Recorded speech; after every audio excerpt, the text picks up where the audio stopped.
네, 여러분 안녕하십니까?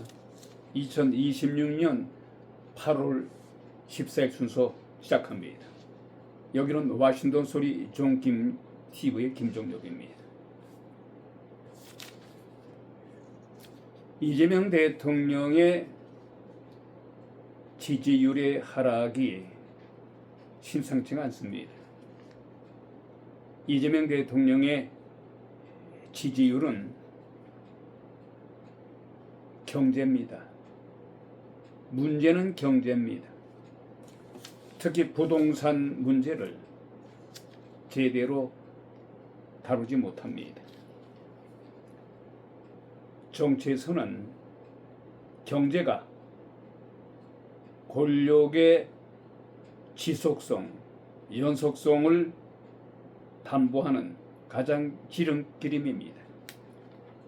경제 정책을 잘 입안해서 국민들의 삶을 돈독히 하게 되면은 아무리 그 밖에 안보, 그 밖에 정치 이런 데서 점수를 따지 못했다 하더라도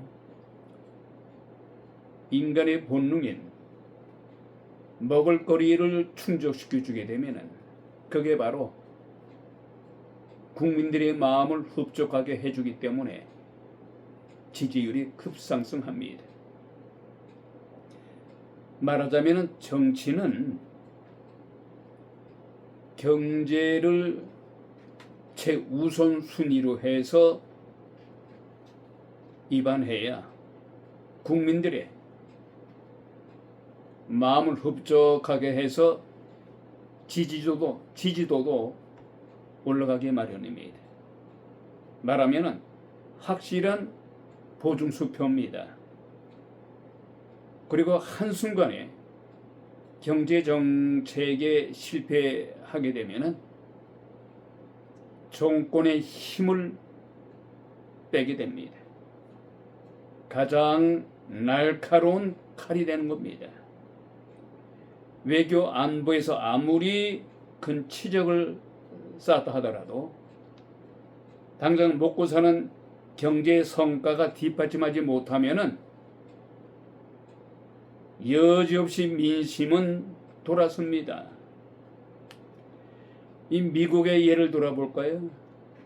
고향의 조지 부시 아버지 대통령, 이라크 전쟁에서 완전 승리하지 않았습니까? 미군 병사의 손실도 없이 완벽하게 승리했어요. 90%까지 급상승했습니다. 인기도가. 그러나 경제 실패로 인해서 부시 대통령, 아버지 부시 대통령은 클린턴에게 패배하고 말았습니다. 걸프 전쟁을 승리로 이끌어서 90%까지 인기 상승했습니다만 미국 경제가 갑자기 급락했어요. 순식간에 몇 달 만에 부시 대통령 아버지인 부시가 자고 일어나가 보니까 대통령에 떨어졌어요. 재선이 확실히 보였습니다마는 잠에서 깨어보니까 낙선했어요. 클린턴에게 패배했어요. 민주당 출신의 클린턴 후보에게 낙선했어요. 클린턴 전 미 대통령이 선거 구호를 뭐라고 한지 아십니까? 문제는 경제야. 이 바보야.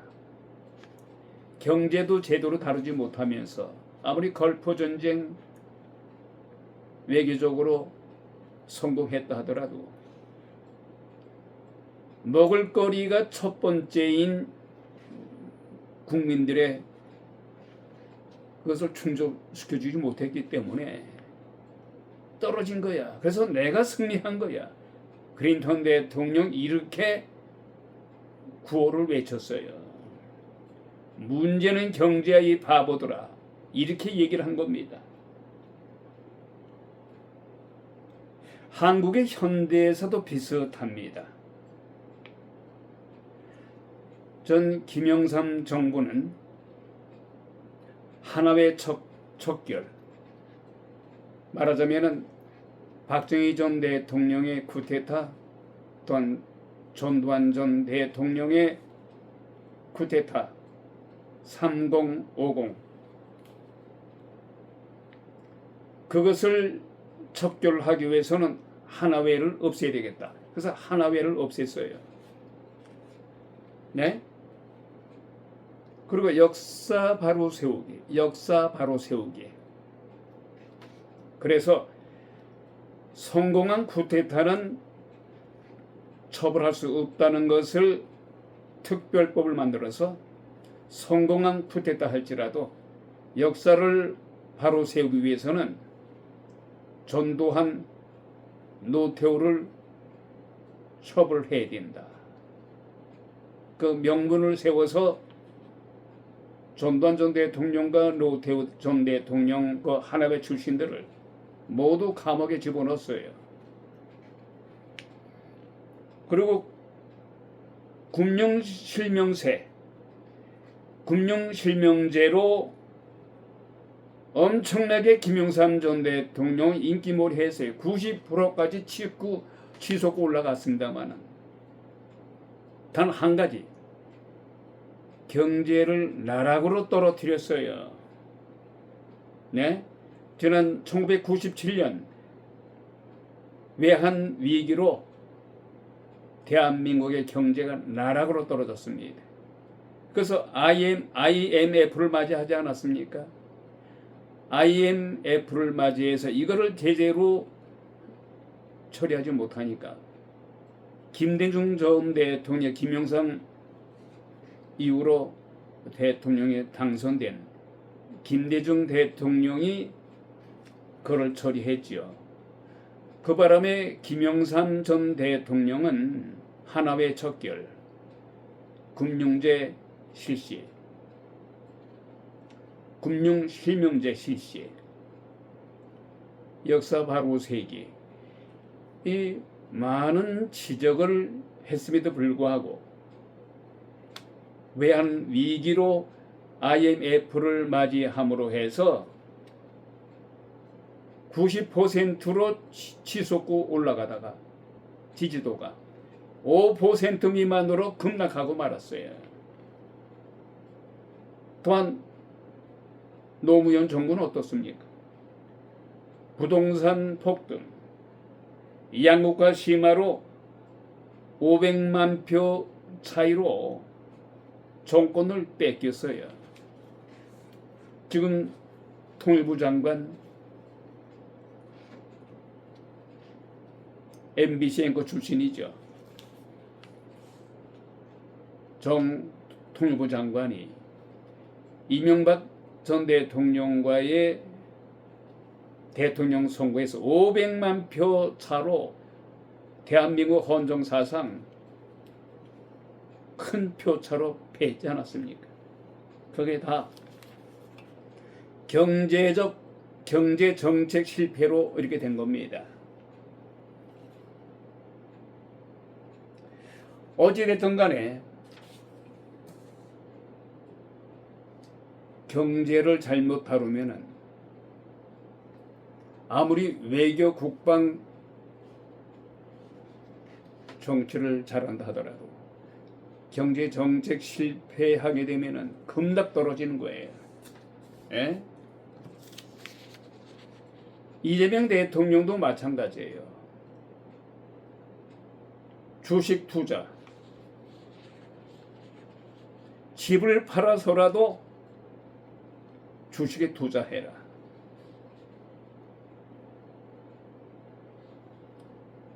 지금 부동산이 개판되지 않았습니까? 특히 2030 미래의 이 젊은이들 부품 꿈을 안고서 내 집 마련을 위해서 엄청나게 주식에 투자했어요. 특히 이재명 대통령이 뭐라고 얘기했습니까? 집을 팔아서라도 주식에 투자해. 한때 코스피가 7,000선을 넘지 않았습니까? 개미 투자자들이 엄청나게 한때는 재미를 봤습니다만 이게 롤러코스터예요. 오르락내리락. 오직 그만 외신해서 대한민국의 이 주식 이것은 하나의 카지노와 같다. 도박이다. 도박성이다. 이런 식으로 비판했어요. 거기다 이재명 대통령이 자신의 공소 기소한 것을 취소하려는 정책, 그리고 검사들의 보안 수사 폐지를 또 결국은 지지하지 않았습니까?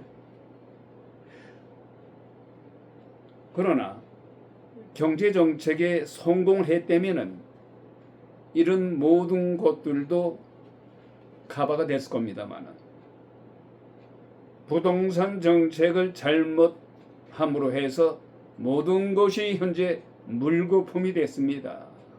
예? 특히 2030의 지지율이 이 장난이 아니에요. 2030, 20대, 30대, 심지어는 이재명 대통령을 그렇게 지지했던 40대까지 무너졌어요. 부동산 정책 때문에. 그래서 그만큼 먹고 사는 경제 정책이 가장 중요하다는 겁니다. 자, 이런 가운데요, 여기에 기름을 끼얹은 사람이 있어요. 황희 씨, 황희 의원. 지난 500년 이시조선사에 황희정승이라는 사람이 있었지요. 황희정승. 네. 그 황희정승이 아니라 민주당 소속의 황희 의원입니다. 문재인 대통령 시절에 장관까지 지냈어요. 이 사람이 자신의 자식들, 자신은 아주 좋은 집에서 살고 있으면서 젊은이들의 희망을 꺾는 망언을 했어요. 궤변을 늘어놨습니다. 그래서 일파만파로 큰 논란의 중심이 됐습니다만 버려진 버스를 청소년 주택으로 활용하자. 이런 말을 함으로 해서 20대, 30대의 노도와 같은 지금 분노를 사고 있습니다. 연일 문매를 맞고 있어요. 20대, 30대 세대가 처한 현실에 공감하지 못하는 감수성의 한계가 단적으로 드러났어요. 왜 2030이 이재명 대통령과 더불어민주당 지지 대열에서 이탈하는지 아주 깨닫지 못하고 있는 거예요. 더불어민주당 그리고 이재명 대통령의 지지도가 왜 이렇게 급락하고 있는지 아직도 깨닫지 못하고 있는 거예요. 이런 가운데 이 황희란 자가 버려지는 버스를 이용해서 젊은이들에게 공간을 잘 활용해서 젊은이들에게 배분하자. 이런 이야기를 함으로 해서 문매를 맞고 있는 거예요. 황희 민주당 의원은 지난 7일 사회관계망 서비스의 선박을 개조해서 주택으로 공급하는 네덜란드 사례를 들면서 폐기되는 버스를 주거 공간으로 리모델링하고, 그래서 그 프로그램을 청년들에게 제공하는 프로그램을 제안한다고 올렸습니다만, 이 말 같지도 않는 궤변을 늘어놓음으로 해서 2030 젊은 세대들을 물론이고 야당을 물론이고 여당까지도 이 황희 의원에게 직격탄을 퍼붓고 있습니다. 특히 야당 국민의힘의 의원들은 청년들을 도로 위에 난민으로 만들고 싶으냐. 장동영 대표는 황희 의원에게 이재명 대통령을 비롯해서 장관들, 그리고 민주당 의원들부터 먼저 버려진 버스 안에 한번 살아봐라. 너희들이 먼저 살아보라 이거야. 이에 대해서 더불어민주당의 여권과 진보진영 내부에서조차 반발이 터져 나왔습니다.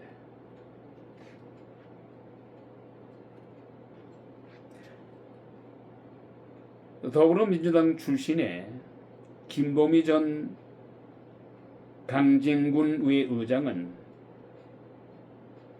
황희 의원은 쾌적한 공간에서 넓은 집에 살면서 지 자식들은 엄청나게 돈 들여가면서 공부를 시켜가면서 2030 세대들에게 거지가 되란 말이냐, 이렇게 공격을 하고 나섰어요. 특히 민주당은 지난 6.3 지방선거 이후에 왜 2030들이 이재명 대통령 비롯해서 민주당을 지지하지 않고 있는가?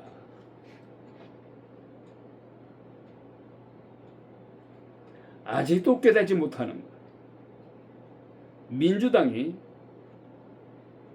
기득권이면서도 이를 부정하고 일자리, 주거지를 비롯해서 청년의 현재와 미래가 걸린 현안에 대해서 관심이 없다는 거예요.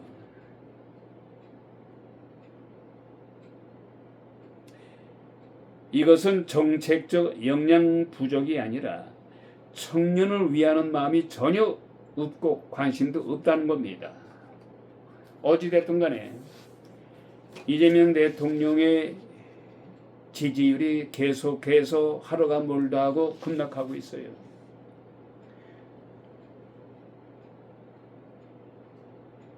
어느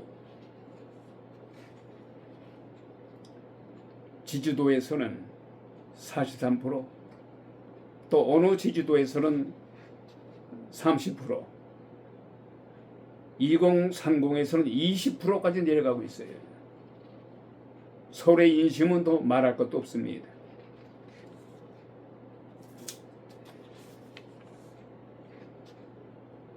이재명 대통령을 비롯해서 더불어민주당, 대한민국의 민심이 어디에 있는지를 정신 바짝 차리고 정신줄을 놓지 말고 지금이라도 더 살피고 민심이 어떻게 변하고 있는지, 특히 젊은이들에게 지금이라도 관심을 가져야지. 헛한 소리로 그런 궤변 같은, 황희 같은 그런 궤변을 늘어나서는 아니 됩니다.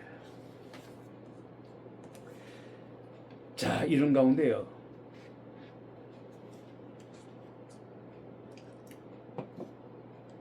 호르무즈 해협을 둘러싼 미국과 이란의 갈등은 아직도 출구를 찾지 못하고 있습니다.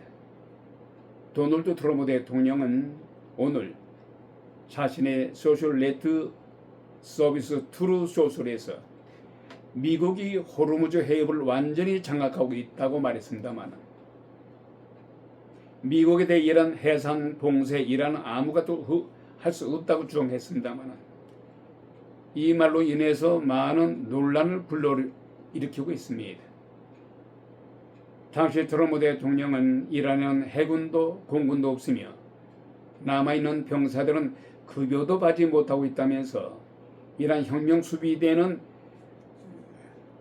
괴멸됐다고 얘기하고 있었습니다만, 이에 대해서 월스트리트 저널은 이란 전쟁 개시 전 하루 평균 130척 이상이 통과하던 호르무즈 해협에는 어제 10일에는 14척만 지나갔다면서 이마저도 이란에 관련한 항로로 이용했다고 반박했습니다. 지난 6월과 지난달에도 호르무즈 해협의 선박 통행량은 하루 평균 33척, 26척에 그쳤다고 비난했습니다. 또한 이란이 드론 미사일로 선박을 공격하자 해운사와 보험사 등의 불안감의 운항을 줄였다는 소식입니다. 자, 이런 가운데 그야말로 트럼프 대통령이 이란에 의해서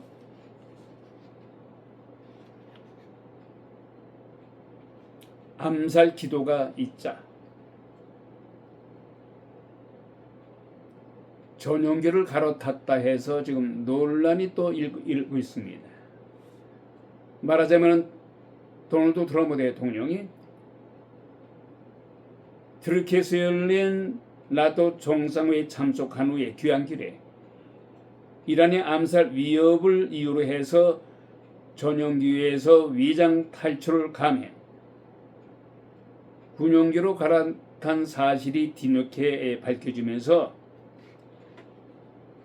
이것이 일파만파로 지금 논란에 휩싸였습니다.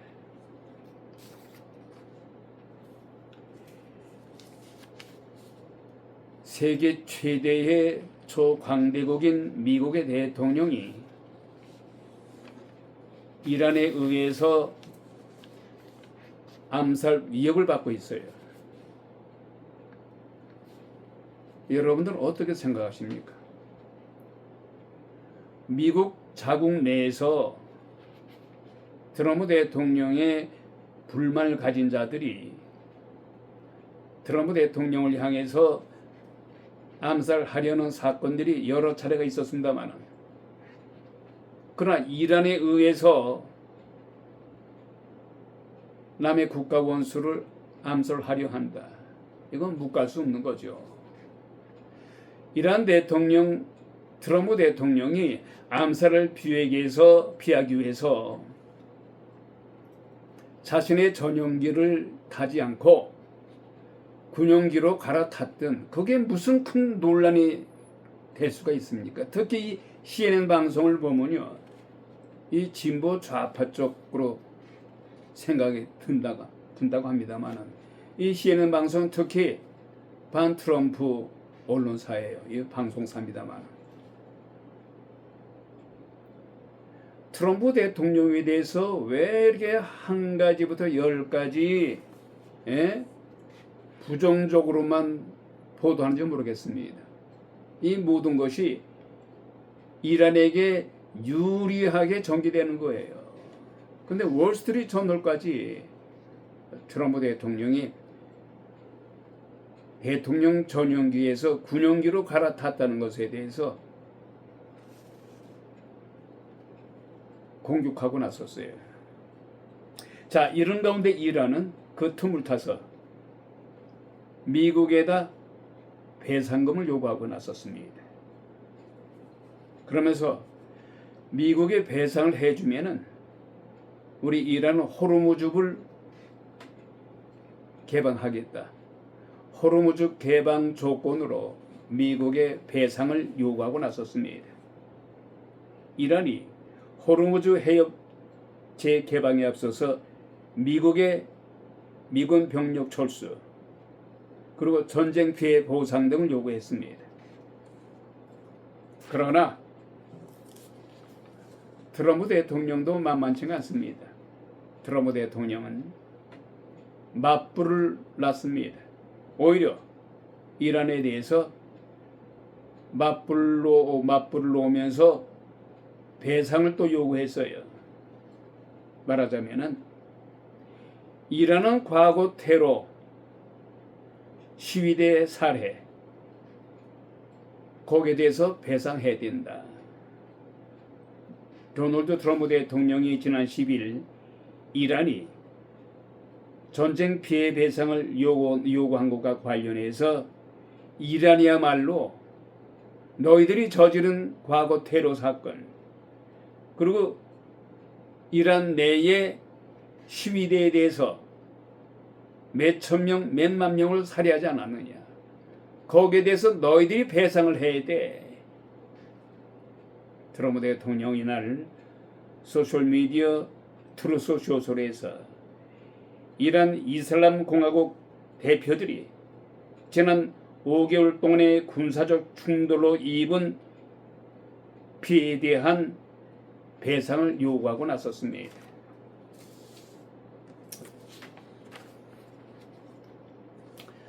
자, 다음은 이거 미국 내의 메트로 소식입니다.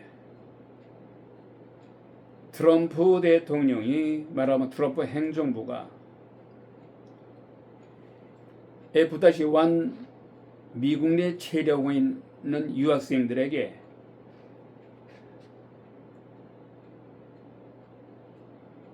미국 내에서 공부한다더라도 4년 이상은 비자를 연기해 줄 수가 없다. 이렇게 정책을 내놓지 않았습니까? 그러나 4년을 미국 내에서 공부하고 졸업한 뒤에 이건 미국에서 취업하려 하게 되면 10만 달러를 내라.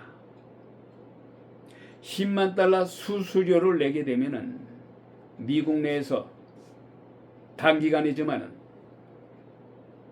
취업의 길을 열어주겠다. 지난번에는 영주권도 10만 달러를 내게 되면은 10만 달러 디파지 하게 되면은 영주권을 내주겠다. 트럼프 대통령은 신보호주의 정책을 쓰는 것 같아요. 네? 근데 그것이 너무 지나치다 보니까 미국의 이익만을 너무 추구하다 보니까 역효과를 낼 수도 있는 것 같습니다만 어찌됐든 간에 이 트럼프는 불법 체류자 단속을 그것도 모자람이 있어서 모든 이 아시아 국가들 또 서민층들에게는 아주 그 정말 너무나도 무정하다 할까요? 예? 인간적으로도 한 나라의 대통령으로서 자국민 미국 국민들을 위한 정책만 너무 몰두하다 보니까 특히 관세도 그렇지 않습니까? 관세도 특히 이란과의 전쟁으로 손에 입은 그 손실을 한국과 일본, 호주 그밖에 많은 나라들의 관세를 부과해서 특히 중국에다 관세를 많이 부과해서 중동 전쟁으로 잃은 돈을 커버하겠다는 거예요. 어찌됐든 간에 트럼프 대통령의 자국민을 위한 이 정책 서로 윈윈하면서 서로 간에 주고받고 주고 이렇게 정책을 해야 됩니다만은 트럼프는 오로지 비즈니스맨 출신이 돼서 그런지 모르겠습니다만은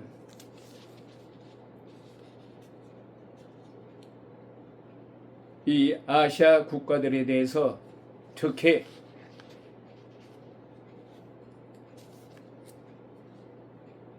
많은 그 비판을 받고 있습니다. 더군다나 그것도 모자람이 있어서 미국 내 불법 체류자들은 은행에다 자신의 돈을 예금하기도 힘들어졌어요. 트럼프 행정부가 불법 체류자와 관련된 금융 거래에 대한 감시 단속을 본격화하고 나섰습니다.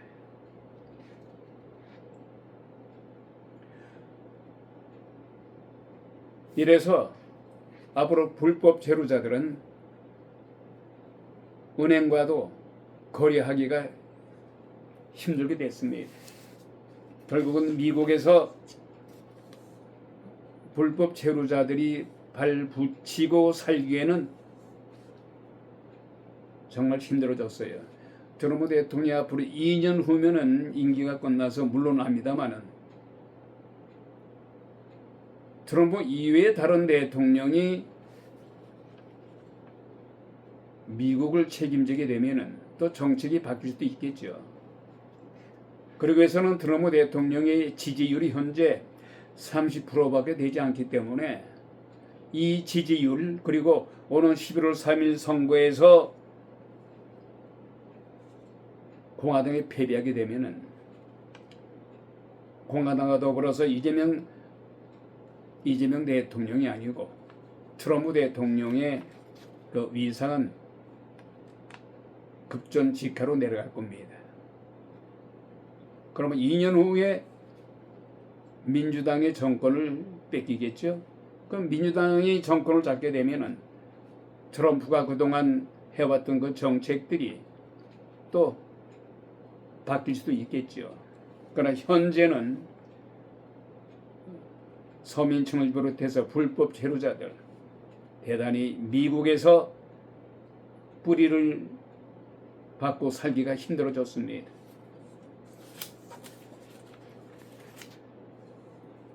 (2026년 8월 14일) 순서 와시노 소리 종김TV 오늘 순서 마칩니다.